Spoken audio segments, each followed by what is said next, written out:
Alors avant d'enregistrer quoi que ce soit dans Digital Performer, on va faire appel à la fonction click, qui est la fonction métronome de Digital Performer, et qui va nous permettre de bien nous positionner par rapport au tempo.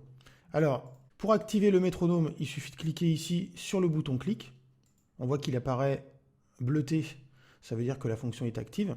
Pour le paramétrer de façon plus fine, on va dire, et ne pas utiliser les réglages par défaut, on peut parfaitement aller dans les préférences de Digital Performer en cliquant ici sur le menu Digital Performer, préférences, mais on peut aussi, et c'est ce que j'ai tendance à préférer, utiliser la combinaison de touches option clic de ma souris pour pouvoir accéder directement à la rubrique concernée. Donc là ici, 3 possibilités de clics différents. Un clic audio qui va jouer un fichier son, un clic MIDI qui lui va utiliser un périphérique ou un instrument virtuel MIDI pour pouvoir déclencher une sonorité MIDI, ou le Visual Punch qui correspond un petit peu à ce qu'on peut avoir sur les métronomes modernes qui permettent d'avoir une couleur différente en fonction des accents et par rapport à la signature rythmique. Ici, on a la possibilité de changer les sonorités de mon clic audio.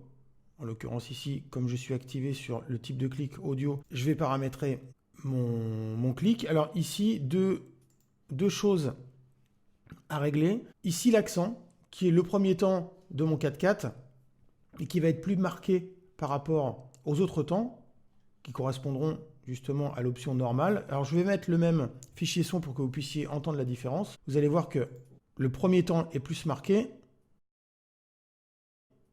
1, 2, 3, 4. 1, 2, 3, 4. Voilà. Vous pouvez régler indépendamment les niveaux des deux paramètres et le niveau global du clic ici avec le master volume.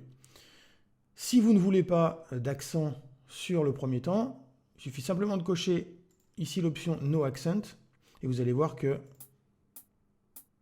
nos 4 temps sont uniformes. Une fois que vous avez paramétré votre clic, il suffit tout simplement de cliquer sur Done et les paramètres seront pris automatiquement en compte. On va avoir besoin d'un décompte.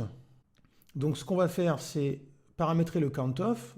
Alors ici, on a 2 mesures pour rien. D'ailleurs, c'est bien indiqué, 2 bars.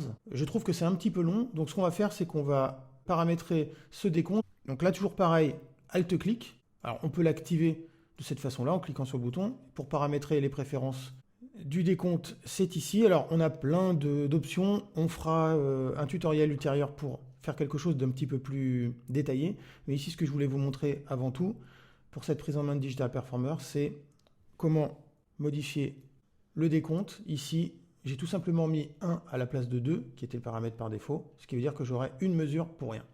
Je valide en cliquant sur le bouton Done, et voilà, je suis prêt à enregistrer dans Digital Performer.